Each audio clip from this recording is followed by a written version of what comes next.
Today, we're going to hear a story that you may or may not be familiar with. It was a fairly well-known story, in 1866 anyway. The ladies are going to take us to a small community in the Appalachian Mountains of North Carolina, known as Happy Valley. Happy Valley was situated in an area between Peterson and Ferguson, not far from where Daniel Boone settled about 100 years earlier. Now, things were rough in those parts in 1866.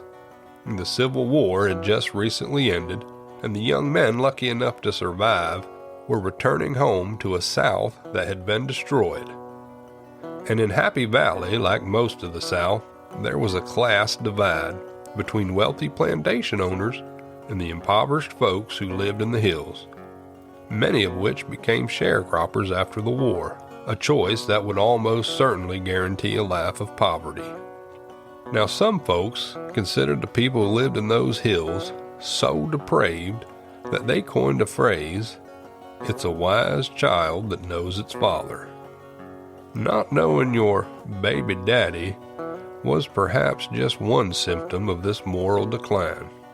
During the war, there was an explosion of STDs throughout military camps. Seeing as how there was a shortage of doctors, sometimes only one for every 300 soldiers, these men had to be creative in the ways they would try to treat the ailments and diseases that plagued them. Some going as far as to infect themselves with syphilis or gonorrhea. Now, you may think, how or why would they do that? You see, the outbreak of syphilis and gonorrhea came on the shirt tails of an outbreak of smallpox.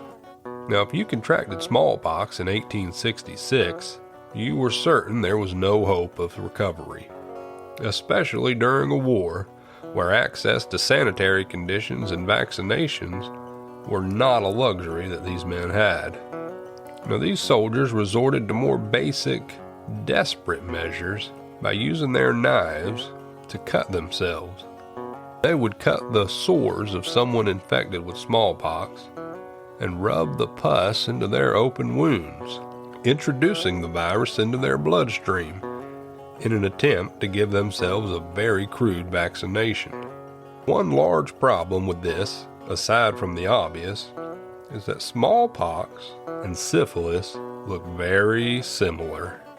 And seeing as how then, just like today, military bases had a healthy supply of prostitutes and venereal disease, in a sad attempt to vaccinate themselves from smallpox, many of these men accidentally infected themselves with syphilis and gonorrhea. Now, imagine trying to explain that to their wives when they returned home from the war was not an easy task. If you don't already, you may feel like taking a shower when you get done listening to the ladies tell this story.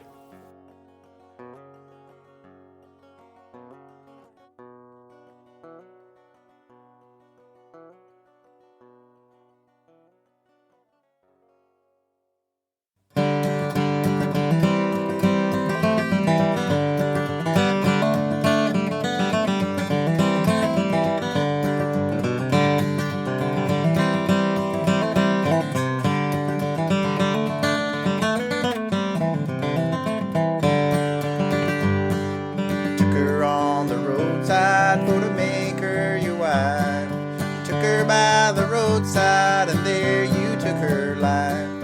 You dug the grave 4 foot long and you dug it 3 feet deep. You poured the cold clay over her and you stomped it with your feet. Hang your head, Tom Dooley, hang your head and cry. You killed poor Laura Foster and you know you're bound to die. You've probably heard this story. Many of our listeners will be familiar with it, I'm sure.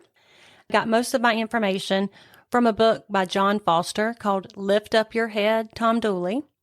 Another book by Kathy Pickens called True Crime Stories of Western North Carolina. And 2 websites. One was the archives at wilkesnc.org, and the other was findagrave.com. My disclaimer is that this episode is not violently graphic. However, the tale is very sordid and is not appropriate for young listeners at all. Tom Dooley was wild. Oh, yeah. As you know, Darlene, love triangles have long been the cause of many a murder. Mm-hmm. And today's story includes a love triangle that ends in a young woman's death, with some twist included. It has all the elements of a love triangle gone wrong. Jealousy, lies, lust, adultery. There's nothing new under the sun. Right. I should also add that there are many legends surrounding this story woven in with the facts, lots of myths, because this stuff has been passed down through generations in the Appalachian Mountains. And so sometimes the stories get passed enough that you lose some of the actual detail. Right. You know how that goes. So I gave the version that I could find the most factual information for, but still some of my details may be incorrect. Okay.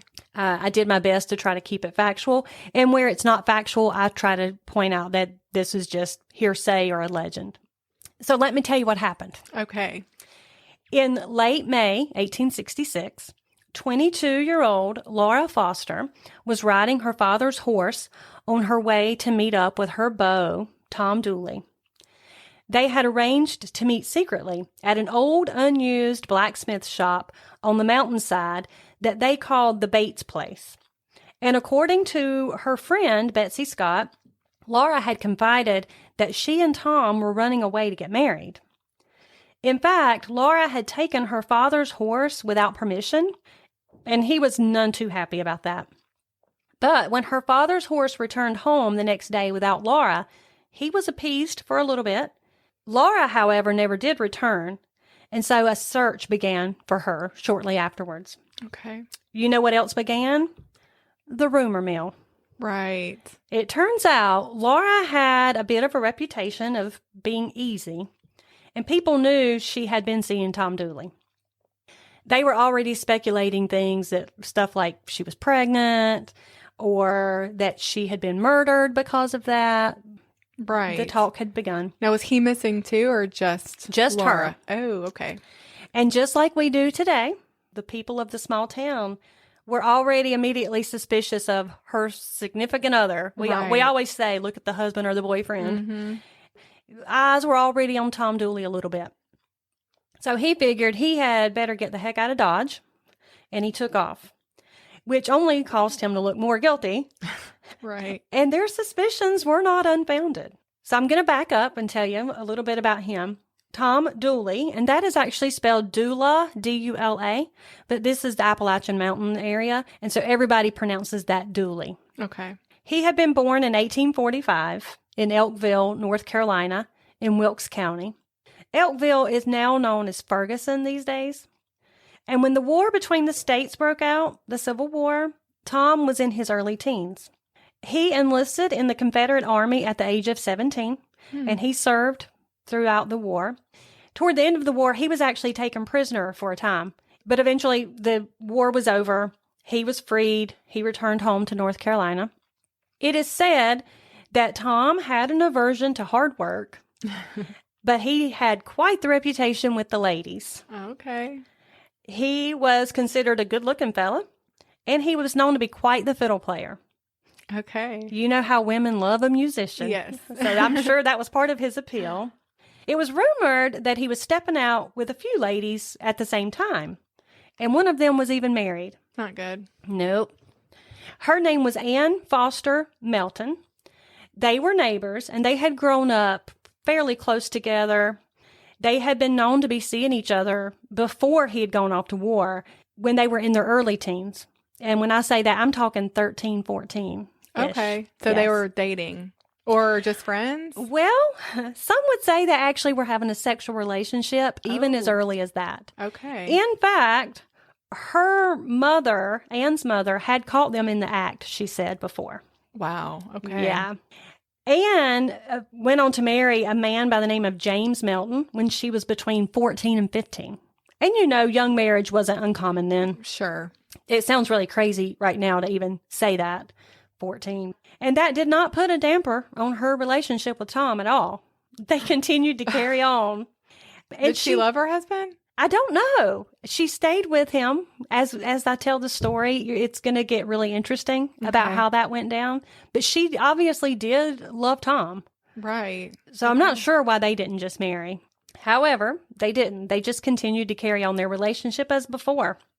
And she actually herself had a reputation of being promiscuous, as well as being brash and somewhat lazy. Okay. And she could be quite the scrapper as well. She was not afraid of a fight. That's so weird for that time. We just don't, that's not what we have envisioned. Yeah, what do you picture? Just, I don't know, like ladies. mild-mannered. Right. Definitely not sexually promiscuous. I don't think she would be considered a lady back then. It would have been more like a broad. Right. Yeah. If just saying, like, during that time, that would have been probably the thing that she would have been considered. Her husband, James, was well aware of that relationship. Oh, my goodness. Yeah, it appears that he just turned a blind eye to it. It does make you think that he was. Right, like if she just married him to take care of her. Maybe for some security. Tom had a aversion to work. So. She actually did have a bad home life. Her mother was a drunkard. She had younger siblings. They lived in the poor part of the valley there in North Carolina. And so maybe it was for some security, although James Melton, he was a cobbler fixing shoes. But they lived in like a one-room house. So it wasn't like he was well-to-do. Okay. So in testimony later by Anne's cousin, Pauline, and I'm going to talk about her more in a minute. She plays a big part of this story. But she states that while they lived in that one-room house that had 3 beds in it, and there were times when James slept in one bed while Anne and Tom slept in the other. Oh, my goodness. I know. I thought, That's word, wild. that is crazy. Interestingly enough, Tom was also seeing one of Anne's cousins named Laura Foster, the Laura Foster who had been gone missing that May. Okay, Anne's cousin. Anne's cousin. So Anne was Anne Foster, and then she became Anne Foster Melton when she married James. She and Tom are still seeing each other. And Tom's also seeing her cousin, Laura Foster. Okay, gotcha. So far, that's where we are. So Tom was sleeping with both of these women around the same time, alternately. And it was during this time that, surprise, surprise, Tom found out that he had a sexually transmitted disease called syphilis. Oh, no. And that's like a death sentence, right? Sometimes. Okay. Not all the time. And he was furious. So furious that he confided to a friend, I'm going to put through the one that gave it to me, meaning he was going to kill him. He told Anne that he had gotten this from Laura Foster because he gave it to Anne. Okay, well, why wouldn't he think maybe he picked it up somewhere? Since obviously Why wouldn't he? Yeah. Why wouldn't he? And it doesn't sound like he was concerned about who had given it to him. He was mad, but he wasn't concerned about who he may be giving it to. Who he gave it to, exactly. Well, he gave it to Anne. And so what do you think Anne did? She gave it to James. Oh, my goodness. Because, crazy enough, he also maybe was not constrained to just being with these 2 ladies. Turns out, Anne Milton also has another cousin named Pauline Foster. Keeping it in the family. Yeah. It's crazy. I'm reading this stuff thinking, this is crazy. This is like the stuff you see on soap operas or whatever. Oh, my goodness. Some neighbors had seen him stepping out, or maybe, should I say, sneaking into the woods with Pauline on more than one occasion. So he most likely was sleeping with Pauline. Let's talk about her for a second. Okay. Pauline had come to visit Anne and James under the pretense that she was visiting her grandfather that lived close by. She was actually there to seek medical help for syphilis. Oh, my goodness. I know. Or the pock, as they called it. So she's already being treated for it. While there, you remember how I said Anne was kind of lazy? Yes. So she's staying with Anne and James, and chores are needing to be done around there. And so she stays and helps. So she's kind of living with them now, helping Anne's with the making chores. the best of it, right? Yes, she is. That Anne, like you're going to come to see, she's conniving. So now Pauline's in one bed. James is most of the time in another bed. And Anne's in the third bed, sometimes with Tom. And Pauline actually says that. Now, does Anne know that Pauline has syphilis? I don't know. I don't think she does know at this point. Okay. Now, again, I could not find that, but just in my reading, I'm like, how come nobody thinks Pauline started this outbreak of syphilis? Right. She came to be treated for it. But in her testimony on trial, she did admit that she had come to Watauga County for the purpose of getting medicine from Dr. Carter for it. And she was staying at the Melton place, helping them out with the chores, like we had said before, because she needed the money to buy her medicine. So she admitted to that on the stand. She does become a key witness in this trial. In her testimony, she says that she didn't sleep with Tom. But given the fact that she's being treated for syphilis, I don't really believe that.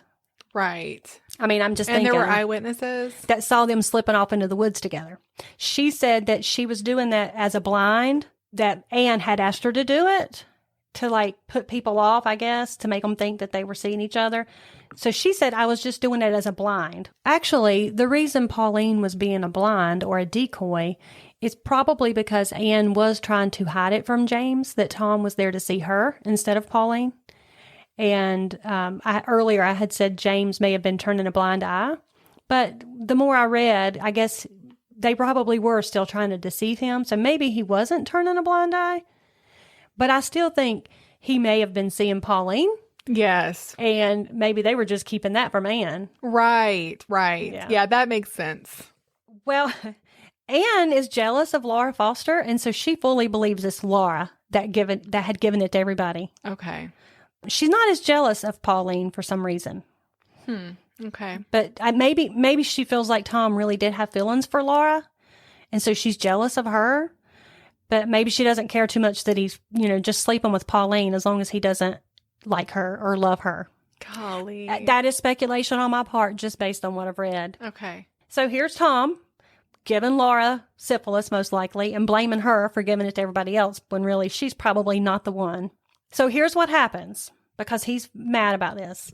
The details do get a little muddy. This timeline of events is mainly drawn from accounts of Pauline's testimony during the trial. Okay. And we will talk about the trial, but right now this is just like a timeline. Thursday, May 24, 1866, Anne told Pauline that Tom has given her the pock and that he had contracted it from Laura. Therefore, Anne said she was going to kill Laura Foster. And she threatens to kill Pauline if she tells anybody else about it. Oh, my goodness. So I'm thinking at this point, Pauline's probably not going to tell her, well, I'm seeing Dr. Carter for it myself. I came here to get treatment. Yeah. She's probably keeping that under her hat. Mm-hmm. That same day, Tom went down to the Melton house where Anne and James lived, and he asked Pauline for some alum for some sores on his mouth. Oh. Now, one of the symptoms of syphilis is you can get sores on your mouth. Okay. So he goes down there to get some medicine for it from Pauline. He also borrows a canteen while he's there. Later that same morning, Tom visited Lottie Foster's house. That's Anne's mother. Okay. And he borrowed a mattock. And most people will know, but if I'll just tell the listeners, that's like a heavy tool that's for digging. Then a short bit later, a neighbor saw Tom digging with that mattock in an area along Reedy Branch, which is like between the path between Tom's house and Laura's house. Oh. And he asked him, what he was doing. And Tom said he was making the road wider so he could walk it more safely at night. The area that he is seen in, it actually is only about 200 to 300 yards from where Laura Foster is eventually found. So just keep that in mind. Around 3 o'clock that same day, Anne left her house with Tom and was gone the rest of the day, not getting back until the next morning early, just a little before daybreak. So that would have been Friday, May the 25th. When Pauline inquired where she had been all night, she claimed that she, Tom, and her mother were up all night drinking whiskey together. I told you her mom was like a drunkard. Right.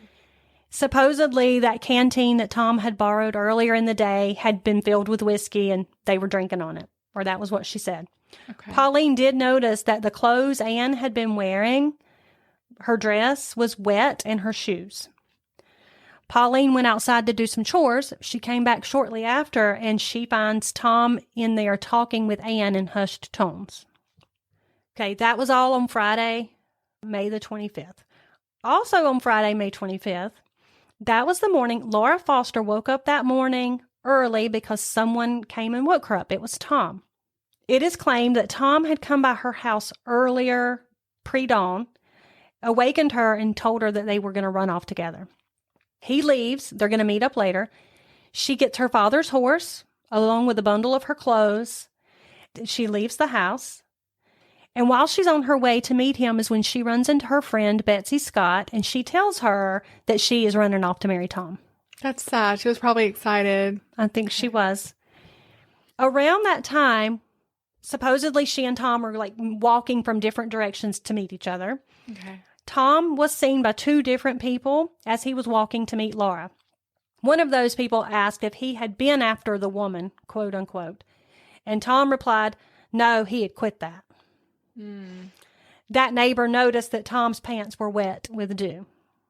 Tom's mother said he later did come home that evening complaining of chills and that he slept fitfully that night. And that's also the chills and fever. Those are symptoms of syphilis as well. Right. He did leave again that Saturday morning. Okay, so let's back up to Friday. Laura's father, whose name is Wilson Foster, he was searching for her, going to neighbors' homes, asking if they had seen her, that kind of thing. Was he worried about her or the horse? Well, funny, you should ask. I guess you know that part of the story.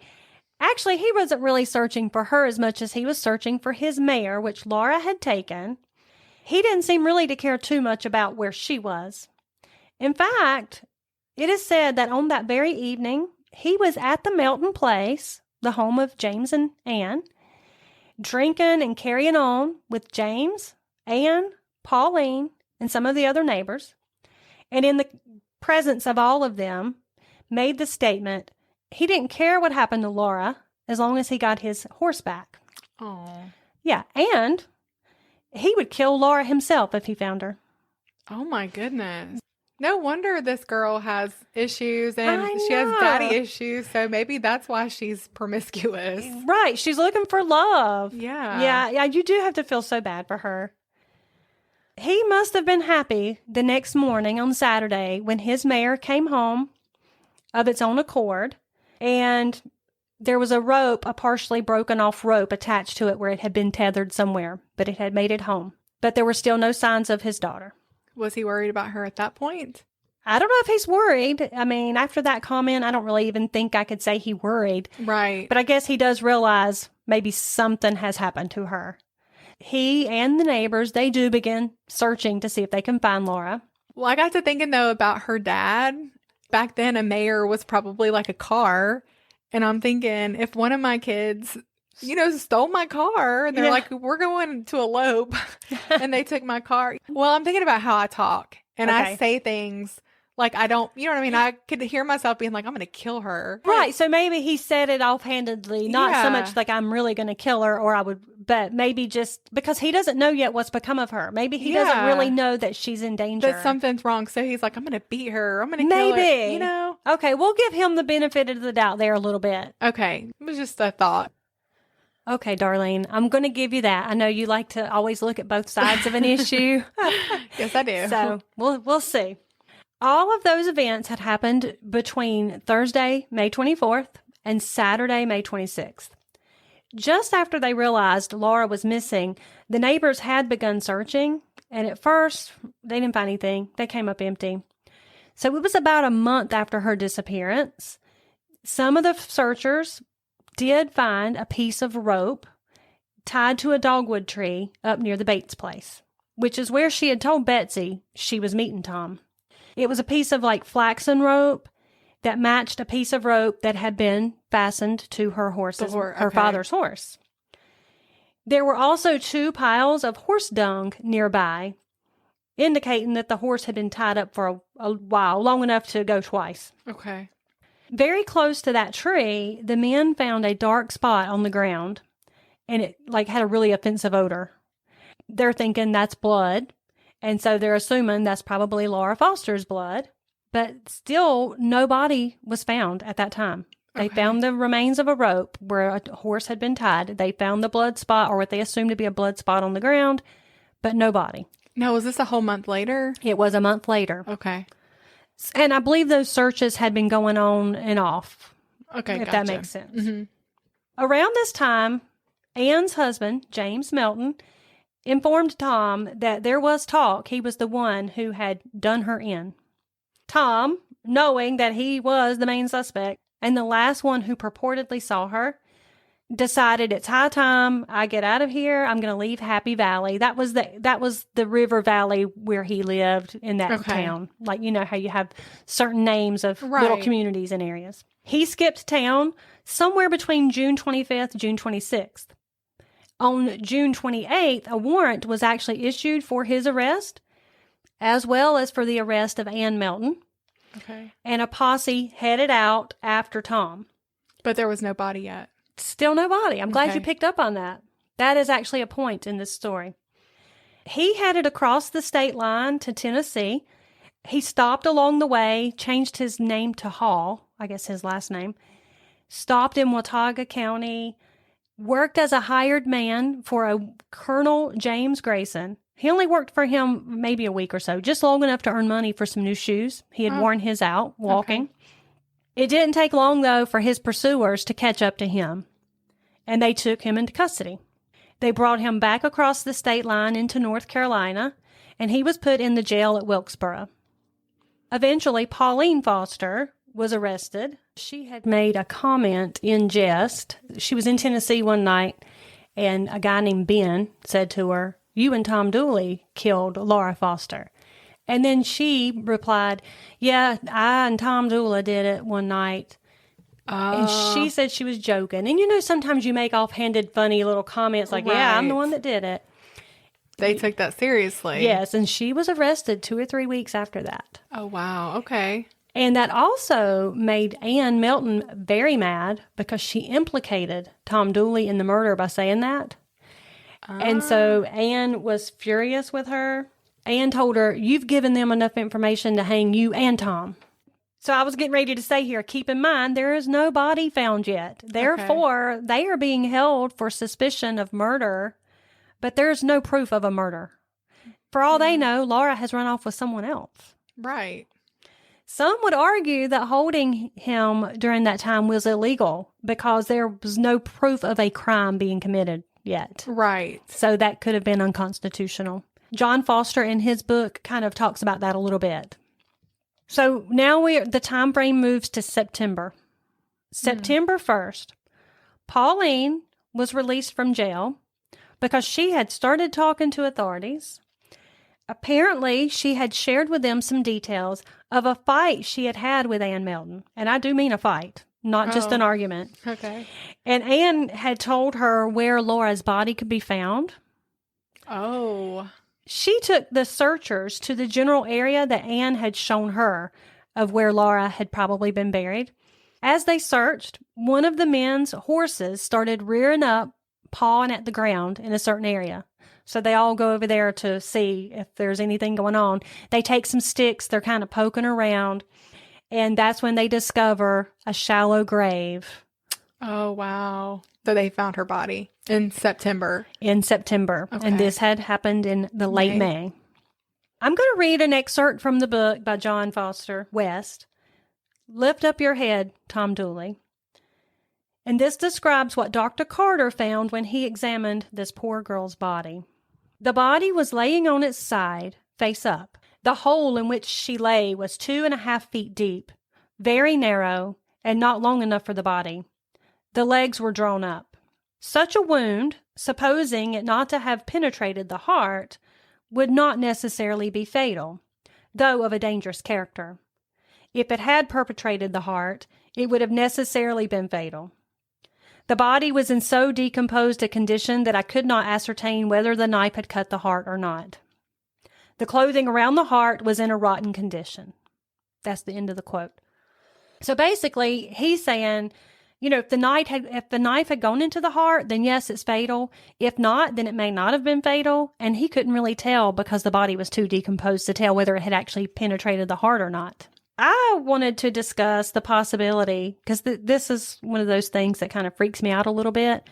What if it had not penetrated the heart and she wasn't dead when they put her, or when somebody put her in that shallow grave?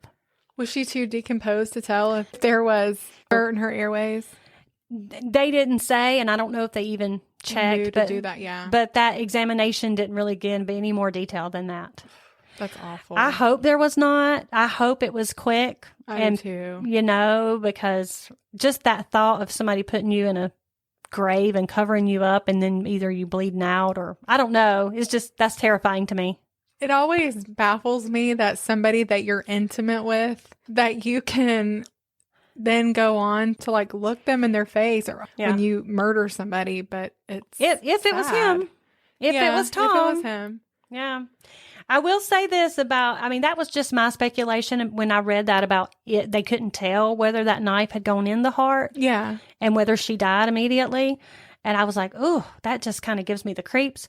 But later on in the actual bill of indictment for Tom, it does state that she died instantly. Okay. So I don't know if other doctors or coroners researched and examined her and determined later that it had. Again, it's really hard to find good information about the case that's factual. And so I did research, but I couldn't find that. Okay. Her body was then taken to Cowell's store in Elkville, where several others examined it to confirm it was Laura. Now, I thought that was interesting that they took her to a store because remember when you did the episode about the Lawsons? Yes. They were also taken to a store. Yes. We heard over there in Madison that back then a lot of funeral homes were like doubled as stores. Right. And so when I read that, I thought, oh, that must have been what was going on there. Yeah. Yeah. And it was in North Carolina too. So Exactly. Not actually even too far. I mean, this was further up into the mountains. But right. Several others examined the body and they confirmed that it was Laura. Her father and Pauline both said they could tell by her teeth, which were large, and she had a large gap between her teeth. Okay. And so they could tell. And they both recognized the dress that she had on as well. If her dad did love her, though, how sad would that be to identify your kid like that? I know. Can you imagine? And because, again, her body was already pretty decomposed. It was several weeks later. Yeah, that's several awful. months later. Her body was then taken to her resting place on the bank of the Yadkin River close to her home. And her grave is still there today with a small gravestone marking it. Oh, we need to go see that. I know. I wanted to tell you. I think we need to ride up there and see it. Yes. Ann Melton was then arrested. Now, remember, there was already a warrant out for her arrest, and I don't know why they had not arrested her before now. I was wondering why they arrested him before her. Dang. Because I saw the actual document of the arrest record or the warrant for Tom and Ann. Yeah, that's weird. So that was odd. So she was arrested. She was incarcerated. She was put in the same jail in Wilkesboro as Tom Dooley. It's reported that they were put in adjacent cells with just a wall between them. Tom was charged with the murder of Laura, and Ann was charged with abetting him to murder and aiding him after the fact. Zebulon Vance, who was the former governor of North Carolina. I have gone to his old home place. Have you? Yeah, like not that long ago. Curtis and I did. Okay. Yeah. And I know that there's like some kind of a monument statue in Raleigh of his. Oh, I mean, he was a governor. Yeah. Well, so because he was the ex-governor and he was actually a Civil War veteran. Okay. Well, he took an interest in this case. So he took on both Ann's and Tom's cases as defense attorney. Interesting. That is interesting, yeah. Legend has it that he did so because Tom had served under him in the Civil War. But that's actually most likely just legend and not fact. Now, they did both serve in the Civil War, and so maybe he knew of Tom's record or what have you, but there's no documentation that Tom actually served under him. Okay. So nobody really knows why Governor Vance or ex-Governor Vance was so keen to help Tom. It could have been just the war, Maybe, because you got to think the Civil War wasn't over until 1865, and this was 1866. Yeah. That was not that far in the rearview mirror here. You have that bond with your brothers in arms, yes, so to speak. So maybe that was what it was. Maybe he was a fellow brother from that time. Yeah, and he just wanted to make sure he got a good defense. Yes. And he did. He managed to get the trial moved to nearby Statesville because he said they're not going to get a fair trial here in Wilkes County. Right. So they got it moved to Statesville, which was more likely that they would get a fair trial. And he managed to get Tom and Ann's trials separated. So they would be tried separately. And we had another episode where we talked about somebody being tried together Yeah, it was the Lonely Hearts Killers. Yes. So I just didn't realize that that happened so often, because I would think it's a given, like you need to have separate trials. I don't think they do that now. Yeah, I would but think not. That's crazy that they were ever allowed, because there's no way to get I don't feel like to get a good defense that way. Right. I don't think so either. So that was one of the things that Governor, or I guess at this point, Attorney Vance did for them. The state laid out the motive as the one you've just been hearing, that Tom thought he had gotten of a nasty venereal disease from Laura, and that he had transmitted it to Anne. So they were both angry about it, and they were out to get revenge. And I think maybe in Anne's case, maybe a little bit of jealousy was probably included there. Oh, sure. After 2 trials where he was found guilty both times based on circumstantial evidence, let me add that, Tom Dooley was found guilty in both trials and was sentenced to be hanged by the neck until dead. Okay. During his last night in jail, it is said that at first he was non-repentant of the crime, continued to deny his guilt. One jailer came in and discovered that one of Tom's ankle shackles there was a link that had been filed through with a piece of glass that Tom had hidden in his mattress. Ah. So it's assumed that at that point he was still hoping to escape. So maybe that's why he's like not admitting to it and not really feeling too down about his circumstances. Yeah. However, since it was spotted, those chains were replaced with secure ones, and it seemed that Tom finally became resigned to his fate. In the hours before his hanging, he gave a short written note to one of his lawyers, which read, quote, "Statement of Thomas C. Dooley. I declare that I am the only person that had any hand in the murder of Laura Foster. April 30, 1868. Unquote. Wow. But he made sure that he said, I don't want the contents of this note read until after I'm dead. I think he might have still been holding out some hope that he could declare his innocence. Right. Maybe they would, Yeah. have mercy or something. Maybe. I think maybe there was always that little bit of shred of hope for mercy.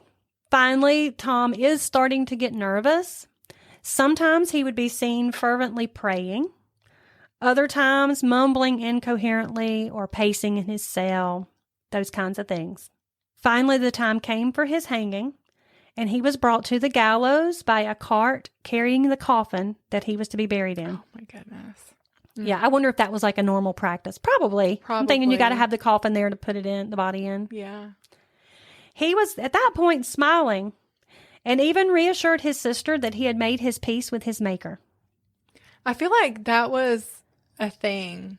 Because I was thinking about Tom Wolfwork. Yes. And how he was, he was nervous, but he decided to take it like a man. Yeah. Yeah. To be strong in the face of certain death or whatever. Right. I think you're right. So Tom was given a chance to say any last words, and he did. Okay. He spoke for over an hour. Oh, wow. Maybe he's still trying to buy time. Seriously. But it said he spoke with a booming voice about a lot of different things, about politics, about people who had lied against him in their testimony. He still swore there were people and neighbors and friends who had lied against him, and a lot of other things. He covered a lot of topics in that talk. It's even reported that he, in spite of that written statement that he had already given over, which the contents had not been read yet, in spite of that, it is said that he declared at one point, "Gentlemen, do you see this hand? I didn't harm a hair on the girl's head." Oh, goodness. But when he finished, the rope was tied to the gallows, the cart was moved from beneath him, and he fell just 2 feet. Now, hanging is supposed to break the neck, causing a quick death. But 2 feet is not a distance enough for that to happen. So therefore, 10 minutes later after the fall, he still had a pulse. Oh, my goodness. But, kind of referring to what you had said earlier, he didn't make a struggle. You know how some people struggle against the noose, or I don't know. I've never seen a real hanging, obviously, but on TV you see them struggling and jerking around. They said he did not do that.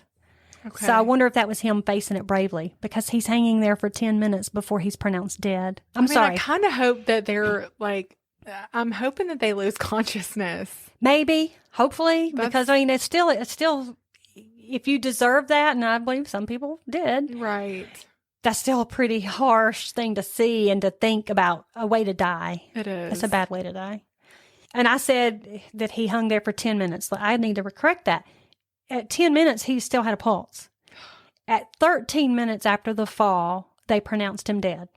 Wow. But they let him hang for 20 minutes, I guess to be sure, before they cut his body down.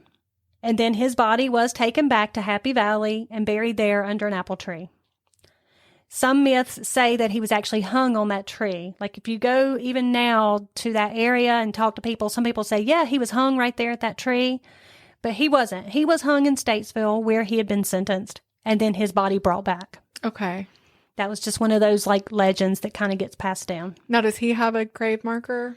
He does. Okay. He does have a grave marker. I think we should go visit. We should. There's actually a museum about that, and they say that the townspeople will talk to you about it. Much like when we went to Madison, and the townspeople were very keen to just tell us all about the Lawson family murders.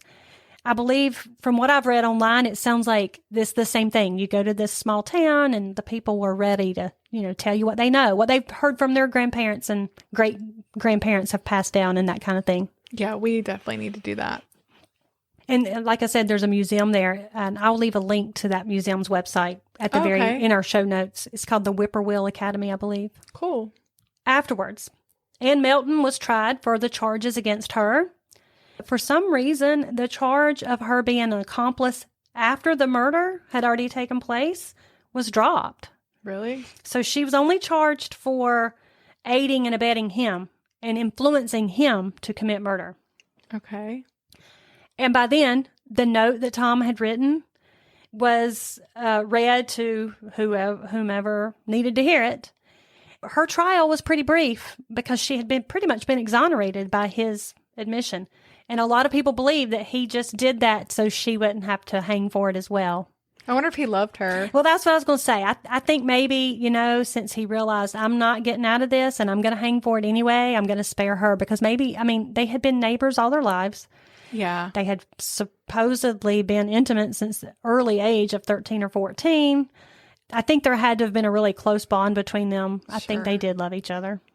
So she was exonerated and acquitted after she had been in jail for like 2 years before that trial. Okay, so she spent some time. She did. And then she returned home to her husband and had 2 children. Wow. And lived another decade.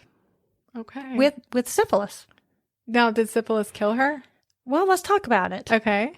Let me say this. Popular opinion was that she was a part of that murder in spite of Tom saying all of that. Mm-hmm. So she probably was not a very popular member of the community after that. I'm sure. People, they've got this young girl who's been murdered. And they probably didn't care anything in the world about her when she was alive. Exactly. Probably not. But actually, now... she had that reputation. They probably talked badly about her. But now she's gone. And so, you know how that kind of goes. Yeah. Well, one of the most retold legends about Anne's death is that as she was dying, she started screaming that she could see black cats climbing the walls and could hear meat frying in hell. Oh, my goodness. And I know that sounds crazy, but there could actually be a logical explanation for it. So this whole tale started with the whole syphilis outbreak in there, in that community. Many cases of syphilis will become benign after a certain amount of time. Okay. So I believe you might still, have that dormant in your body, but it's not, you don't have those symptoms. And again, I'm no doctor. I'm just going on some things that I've read. I could be getting some things wrong there. Okay. A small percentage of cases of syphilis will go on to become secondary. Mm-hmm. And then some of those will even progress to a third stage of advanced syphilis. One of the symptoms of advanced syphilis is that it can attack your brain and spinal cord. That's called neurosyphilis. And what happens is it can cause or produce dementia-like behavior. I think Al Capone had that. Really? Yeah. And I believe we need him. to research and do an episode on him. That would be interesting. That's interesting. Same situation. Thing. Okay. I did not know that. that dementia-like behavior, it's like loss of memory, violent outrages, and delusions. Yep. I think it's quite possible that she could have been suffering from this disorder of the neurosyphilis before her death. What do you think? Yeah, that sounds about right. I wonder if she was young, because Dooley was young, right? He was in his early 20s when this happened. He was like between 22, 23. And they were close to the same age. Yeah. I think she may have been a little older. So let's just say if she was 23 when it happened. Yeah, she was probably only in her mid-30s, because it was only like a decade later. Sure, then that's highly possible. Very highly possible. I don't know. That was my speculation on my part, okay? My personal opinion is that even though she got acquitted of the crime, I think she did have a hand in it. I mean, she had made threats and comments. Right. She had said she was going to kill Laura Foster. She was jealous of Laura Foster. I think she was involved, very heavily involved. She didn't get any jail time she spent 2 years in jail awaiting trial. So she did get 2 years. But she did get acquitted for the crime. But sometimes the personal consequences of your choices can be worse than that. And I just feel like, her personal consequences caught up with her, and that was her justice. Right. Okay. So one thing that I wanted to ask you about the fight between her and her cousin. So apparently she was threatening Pauline that you're not going to tell. She wanted Pauline to cover for her. She was telling her, you're not going to tell people that where this grave is, and that this happened, and that Tom came, just the things that Pauline knew from living in the house. They told her all of this stuff, or she overheard. Yes. Okay. She was like a firsthand account witness to most of it. Gotcha. But not there at the murder. And she did clearly know where the grave was. She knew. Okay. She's threatening to kill her. Well, a neighbor overheard that conversation, and so then Anne went to the neighbor and threatened to kill her if she told what she had heard. But apparently she got Pauline on the ground and was choking her. Oh my gracious. Yeah, it was like a real fight. Like she was throwing her around, threatening her and choking her and stuff. Okay, so she sounds guilty. She sounds guilty to me. Mm-hmm. Or at least if she's not, then her behavior is making her look guilty, so she needs to quit that behavior. Right, exactly. So true. So did it all come out about Pauline having syphilis? At some point, it must have. Okay. Since we know about it now. Yeah. Or some of our listeners may already know the answer to that. And if you do, go to our Facebook page and leave a comment on this episode. And I was just thinking she could have been more a part of it than she let on as well, because she could have very well helped out in all that. Yeah. Now they just turn state's evidence so that they get a lesser penalty. And she could have just done that to kind of, so she could get out of it. I mean, they did arrest her for some reason. Right. So maybe she just threw Anne under the bus. Mm-hmm. Which Anne was probably. Well, yeah, but I'm just saying, like you said, maybe she had a little bit more part in it than she made out in her testimony on trial. Right, because I don't feel like she's very trustworthy if she's hiding the fact that she has syphilis and probably giving it to everybody. Yeah, it's just crazy. There's also another story about Anne. Okay. That when she was on her deathbed, she whispered something to someone who was leaning over her deathbed. And a lot of people that have passed that down through the ages say that it was a confession. Oh, okay. But that's one of those legends, who really knows kind of thing. Well, we do know that after her death, her husband, James Melton, he was able to remarry and have more children and live a happy life for many years. So the syphilis didn't get him? So, yeah, I guess he didn't die of the syphilis. And I'm thinking her 2 children, wouldn't they possibly have been born with syphilis? Could have been. Because that can be passed through in childbirth. Yes. Okay. Well, that concludes our story for today. Wow, that was a good one. Very informative. Those sure were some hard times. Yes, they were.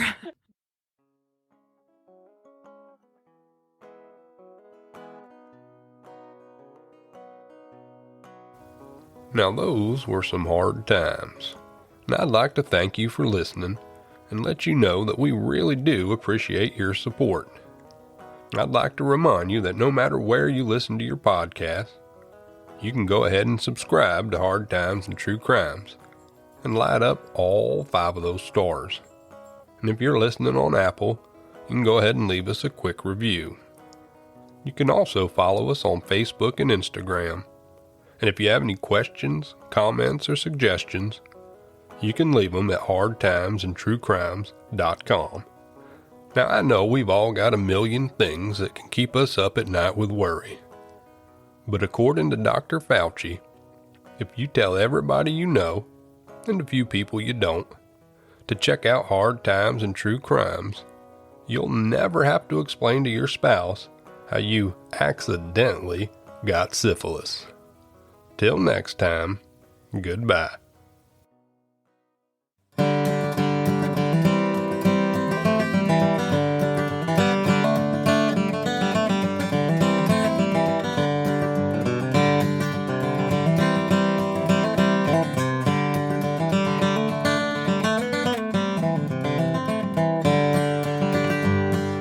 Took her on the roadside for to make her your wife. Took her by the roadside and there you took her life. You dug the grave 4 foot long and you dug it 3 feet deep. You poured the cold clay over her and you stomped it with your feet.